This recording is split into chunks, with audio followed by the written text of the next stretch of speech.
A group of MPs has questioned whether the government can meet its April deadline for introducing identity checks on every person leaving the UK. The Home Affairs Select Committee said any delay would give rise to what it's called the twin perils of security risks and illegal immigration.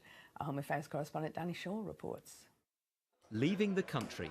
Every year, about 100 million people travel out of Britain.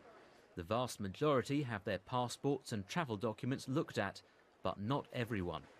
Comprehensive exit checks were phased out in the 1990s in favour of an intelligence-led approach. But over the past decade, officials have been working on restoring exit controls, mainly by using information provided in advance of travel.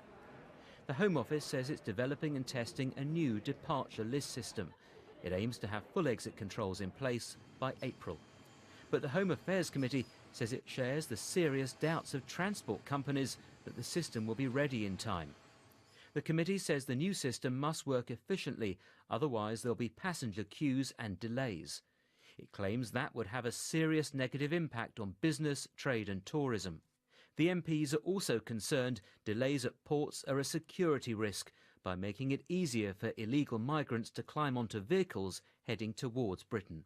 If the infrastructure does not work, then lorries are backed off a number of miles before they get into the ferry port. That gives the opportunity for illegal migrants to be able to jump on those lorries and therefore puts at risk the security of our country as well as dealing with the important issue of migration. The Home Office says it'll carefully consider the committee's findings.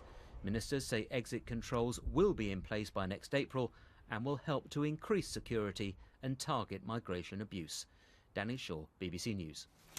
Well, with me now in the studio is Tony Smith, who up until last year was the head of the UK Border Force and is now a global border security consultant. How difficult is it to achieve all of these checks? Well, I think the first thing to say is we haven't actually had physical exit checks by immigration officers or border officers as they are now. Since the 90s, they were abolished.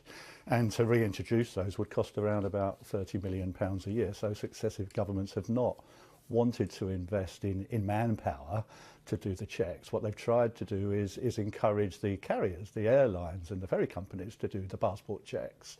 There's been some success in the air mode on that because people now book online and give their passport details over their mobile phones to the airlines. They can then transmit that data to the Home Office and they can check the person that way. But it's much more difficult when people just turn up to board a ferry or a train company where they don't necessarily have those reservation systems. Or the staff, I suppose, to cope with. Or the staff, or the skills, or the infrastructure, or access to the systems. All of those things aren't there. So although there are now powers available to require carriers to do the checks, they're a long way from being comprehensive. How valuable is this information? Well, it's becoming increasingly critical. The United Nations Security Council passed a resolution, 2178, in September, calling on all member states to take all steps as necessary to stop terrorists from crossing our borders. This isn't an immigration issue. This is to stop our own people with British passports travelling to Syria to fight against us. But that's quite hard to do for the authorities if they don't have a presence at the external frontier. So it is a security matter as well as an immigration matter, and it's something that needs to be addressed. Do you think they'll meet the deadline? No, I don't. I don't think they will.